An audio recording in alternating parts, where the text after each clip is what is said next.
გაუსაძლისი ყოფა გლდანის ციხეში. სინდისის და პოლიტპატიმრები ერთი მეორის მიყოლებით იუწყებიან, რომ გისოსებს მიღმა სულ უფრო გაუსაძლისი ხდება მათი ყოფნა. მიზეზი არაადამიანური მოპყრობაა. უარი სამედიცინო მომსახურებაზე და განზრახ ფსიქოლოგიური ტერორების მთელი სერია. რას ნიშნავს ეს? ციხეში იმდენად ბევრი პატიმარია, რომ სისტემა საპყრობილეებს ვეღარ მართავს და ვეღარც სამედიცინო პერსონალი აუდის ჭარბ მიმართვიანობას, თუ აქცენტირებულად სინდისის და პოლიტპატიმრების წინააღმდეგ დაიწყო ფსიქოლოგიური ტერორი, რომ ეს ადამიანები გადყდნენ. პატიმრების ერთმა ნაწილმა, რომელთა გვარებსაც რამდენიმე წამში მოისმენთ, შაბათის ეთერს წერილები გამოუგზავნა. ისინი საკნიდან ყვებიან გაუსაძლის ყოფაზე. პატიმრების მეორე ნაწილი, ვინც განსაკუთრებით ფსიქოლოგიური წნეხის ქვეშ არის, ერიდება საჯაროდ ილაპარაკოს ამ თემაზე, მიზეზი მოსალოდნელი საფრთხე და მდგომარეობის კიდევ უფრო გაუარესება. ნატა ქაჯაია შემოდის სტუდიაში ამ თემაზე სალაპარაკოთ. მან მიიღო წერილები გლდანის ციხიდან, მათ შორის ერთ-ერთი არის სინდისის პატიმარი რეზო კიკნაძე, რომელიც ყვება იმ მძიმე ყოფაზე ციხეებში, რომელიც დღეს იქ არის. ნატა, რაზე იუწყებიან პატიმრები? საერთოდ რეზო კიკნაძის წერილის შესახებ მოვუყვებით მაყურებელს, ნოდარ ალბათ კონტექსტიდან გამომდინარეა ძალიან საინტერესო ამ თემაზე საუბარი და რატომ ვამბობ ამას. ბოლო 2 დღეა სინდისის 2 პატიმრის, საბა მეფარიშვილის და ომარ ოყრიბელაშვილის წინააღმდეგ არის წარმოუდგენელი ტერორი დაწყებული, რიგითი ტროლიდან დაწყებული, თია წულუკიანი დამთავრებული. ყველა ამბობს, რომ ეგრეთ წოდებული ქურდული წესები დაარღვიეს ამ ადამიანებმა, როდესაც ციხეებიდან ტელევიზორი და მაცივარი გამოიტანეს, არა და მაყურებელს უნდა ვუთხრათ და ძალიან მკაფიოდ, რომ ორივეს შემთხვევაში ადმინისტრაციის მხრიდან იყო მოთხოვნა, რომ ამ ადამიანებს ტელევიზორი და მაცივარი წამოეღოთ საპატიმროდან, ანუ მათ საკუთარი სურვილით არ გასჩენიათ ეს იდეა. აქ მნიშვნელოვანია ერთი დეტალი, რომ დავაფიქსიროთ ამ თემაზე. რადიო თავისუფლებასთან ინტერვიუში მათ განმარტეს, რომ ციხეში საკანში იმყოფებოდნენ მარტო, ანუ არ ყავდათ თანამესაკნე, შესაბამისად ამ ნივთებს სხვას ვერც დაუტოვებდნენ და როდესაც საპატიმრო სასჯელი მოიხადეს და მათ უთხრეს, რომ უნდა დაეტოვებინათ საპყრობილე, იქვე განუმარტეს, რომ ეს ნივთები, პირადი ნივთები უნდა წაეღოთ. და ნოდარ, ნახე რა არის საინტერესო, როდესაც ახალი პატიმარი შედის საპატიმროში, ის თავად თავისი ბარათიდან ყიდულობს ტელევიზორსაც, ქურასაც, მაცივარსაც და როდესაც ტოვებს საპატიმროს, თუ მარტო ასეთ შემთხვევაში ატანენ ამ ნივთებს, მაგრამ თუ რამდენიმე პატიმართან ერთად არის, ამ შემთხვევაში ხდება ნივთების დატოვება, მაგრამ მეფარიშვილის და ოყრიბელაშვილის თემა რატომ არის საინტერესო? აი, ეს ნივთები რომ დაეტოვებინათ და თუ დაატოვებინებდნენ, საწავიდოდა ეს ტექნიკა. ჩვენ ხომ ძალიან კარგად ვიცით კონფისკაციას, ციხის ადმინისტრაცია, იმიტომ რომ სხვა პატიმარი იქ არავინ აღარ იყო მათთან ერთად საკანში. კი ბატონო, ეხლა გადავიდეთ მთავარ თემაზე, იმ დროს, როდესაც აი მთელი სამთავრობო პროპაგანდა უტევს პატიმრებს, ძალიან მძიმე მდგომარეობაში არიან რეალურად მსჯავრდებულები. სინდისის პატიმარი რეზო კიკნაძე წერს, რომ ჯანდაცვის სერვისები აბსოლუტურად მიუწვდომელია პრაქტიკულად ციხეში. გლდანის ციხეზე გვაქვს ამ შემთხვევაში საუბარი, ჯანდაცვის სისტემა უბრალოდ არ არსებობს. აი რეზო კიკნაძის შემთხვევაში, მაგალითად, მაისიდან მოყოლებული მედიკოსთან შეხვედრას ცდილობს, მაგრამ მისი რიგი არ დადგა არასდროს. აი მე სანამ ჩართვაზე შემოვიდოდი, შევამოწმე 11 გრადუსი, ახლა თბილისში ყოველ შემთხვევაში სამგორში ეს ტემპერატურა. იცით რომ საპატიმროში გლდანის ციხეში ჯერ გათბობა არ ჩაურთავთ. პატიმრებს ძინავთ ქუდებით, თბილი ტანსაცმლით, რეზო კიკნაძე ირკვევა, რომ მაგალითად კალადბურთს თამაშობს, რომ გახურდეს და გათბეს. ეს ნორმალურია და თან ამ ყველაფერს აკეთებს ის ხელისუფლება, რომელიც 2012 წელს მოვიდა იმ დაპირებით, რომ პატიმრების უფლებებს დაარღვევდა. მოკეთე. ამ შემთხვევაში ორი ვერსია არსებობს. პირველი ეს არის, რომ პატიმართა ჭარბი რაოდენობის გამო და ჩვენ ვიცით ბოლო ოფიციალური სტატისტიკა, რომ გლდანის ციხეში დაახლოებით 503-დეა იმ პატიმართა რიცხვი, რომელიც იქ არ უნდა იყოს, ანუ 500-ით მეტია დასაშვებ ზღვარზე მეტია პატიმართა რიცხვი გლდანის ციხეში.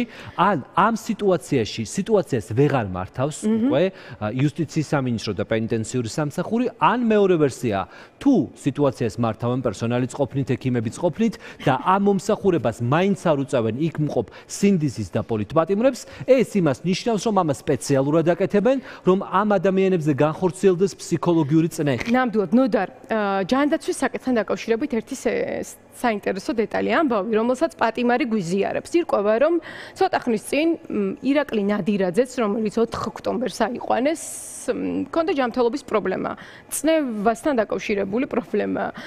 ბადრაგს პატიმრებმა სთხოვეს, ანუ თანამესაკნებმა სთხოვეს, რომ ექიმი მისულიყო და გაესინჯა თუნდაც წნევა. ირაკლი ნადირაძისთვის, ოპოზიციონერი პოლიტიკოსისთვის უთხრეს, რომ ექიმი მოვიდოდა, მაგრამ ეს ექიმი არც იმ ღამეს მისულა, არც მეორე დღეს მისულა და საერთოდ, ანუ ექიმი არ იძებნება რეალურად და ისეთ რამდენია მხოლოდ მედიკოსებისთვის და ჯანდაცვის სერვისებისთვის გამოყოფილი პენიტენციურ სისტემაში. ირკვევა, რომ 8 მილიონი ლარი არის დაფინანსება მხოლოდ ამ ნაწილის. ანუ ჯანდაცვის სერვისები რომ პატიმრებისთვის იყოს ხელმისაწვდომი, ამაში 8 მილიონი იხარჯება, მაგრამ ჯანდაცვა არ. ჩვენ შეგვიძლია მოусმინოთ წერილის პირველ ფრაგმენტს. გათბობა ჯერ არ ჩაუგთავთ. ფანჯრებიც ისეა გაკეთებული, რომ ჩვეულებრივ შემოდის ქარი და ცივი ჰაერი. ხრიჭოები აიმხელა ცივა ძალიან. სამსამი პლედით გძინავს და ტანსაც მრით წვებით, ჰუდებით. მე კალათბურთს ვთამაშობ ხოლმე გასახურებლად. ეგრეა ყველა საკანში. ყინავენ პატიმრებს. ზაფხულში კი სიცხეში წვავდნენ. ამ გათბობას რატომ ზოგავენ არ ვიცი. გაცივდები და ვინ მოგცემს წამალს აქ? გუშინ ირაკლის წნევა ჰქონდა, თავი უსხდებოდა. ბადრაგს უთხარი, ეგთანი გვინდა წნევა აქვს კაცთქო. კაიო, დილა გათენდა და ჯერ აქ არავინ მოსულა.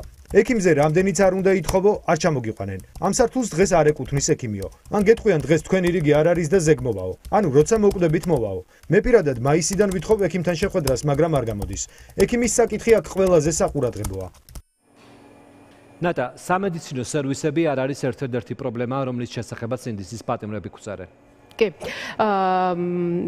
მე ახლა მაყურებელს ვუყვები ამბავს, რომელიც ერთი საკნის შემთხვევაში და მაგალითზე ხდება ირაკლი ნადირაძე, რეზო კიკნაძე, ნიკოლოზ ჯავახიშვილი და მინდია შერვაშიძე არიან ამ ერთ საკანში და ამ პატიმრებზე დაყრდნობით შეგვიძლია ვთქვათ, რომ ამ კუთხითაც არის ურთულესი მდგომარეობა. მაგალითად, როგორც პატიმრები გვწერენ, იჭმევა გლდანის ციხეში მხოლოდ ბორში და ლობიო.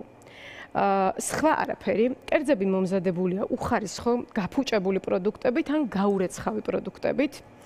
დეტალების აღწერა უბრალოდ უხერხულია, მაგრამ აი ერთ-ერთი ადვოკატი ჩელე ყურულა მაგალითად ასევე პატიმარზე დაყრდნობით ყვება და ციტატას წავიკითხავ. პიურე ბეწვიანი, ბარკალი გაუტრუსავი, ჭიებიანი და მოუხარშავი კარტოფილი, მყრალი თევზი და სოსისი და ნარჩენებისგან გაკეთებული კატლეტი. და არ დაგვავიწყდეს, რომ ამ შემთხვევაში, ანუ კვებისთვისაც, ციხეებისთვის გამოყოფილია 33 მილიონი, მაგრამ რატომაც აი ამ დიდი თანხის მიუხედავად, აი ეს პროდუქტები შეაქვთ ციხეში. კიდევ ერთი წერილში რეზო კიკნაძე წერს, რომ პრობლემური გახდა წიგნებიც. მაგალითად, პენიტენციურ სისტემაში ვეღარ შედის პატრიარქის შემოდგომა და საერთოდ წიგნები, რომლის ყდაზეც სიტყვა დიქტატურა ან დიქტატორია. და ბეჭდილი. ცენზურა ციხეებში ლიტერატურაზე ახლა ჩვენ შეგვიძლია კიდევ ერთი ნაწილი მოვისმინოთ წერილის, რომელიც გლდანის ციხიდან მივიღეთ. აქ რომ შემოვედი, სულ მეცინებოდა. ციხეზე მარტო ფილმებით ვიცოდი. რომ შემოვედით, თავი რატომ არ გადაგხოტრეს თქო. დუშით წყალი რატომ არ მოგვაცხეს შემოსვლისთანავე და ნარინჯისფერი უნიფორმა რატომ არ ჩაგვეცეს თქო. ჭამაც მეგონა კაფეტერიებში იყო, როგორც ფილმებშია. რეალობაში სულ სხვანაირად ყოფილა ყველაფერი. სეირნობის დროსაც ვერავის ვნახულობთ. გამოსვლაზე დიდად არ ნერვიულობ. როცა იქნება. თუ ისევ ასეთი გარემო დამხვდა გარეთ, ალბათ მალე დამიჭერენ. მაგასაც ვფიქრობ ხოლმე. იმიტომ რომ მე ვერ გავჩერდები ვერასდროს და უსამართლობას მშვიდად ვერ ვუყურებ. უბრალოდ ახლა დავფიქრდი. აქ რა კარგი იქნებოდა შვილი მყოლოდა. გაზრდილი მაინც დამხვდებოდა, ცოტათი მაინც. მერაბკოსტავა არის ჩემი კერპი და რაც არ უნდა ცუდ პირობებში ვიყო ხოლმე, სულ მერაბის განვლილი გზამახსენდება და შესაბამისად წუწუნის სუფლება არ მაქვს. ხო, კიდევ, ყველა წიგნის წინა გვერდი დამიგლიჯეს ამ უწიგნურება. ყუთებით მაჩუქა ხალხმა და დედიკომ ყველას დააწერა. მაჩუქეს სამშობლოს სიყვარულისთვის. წარწერა არ შეიძლებაო. ნეტარ რას ვიზამ ამ წარწერით და ახალი წიგნები სულ დაანაკუწეს.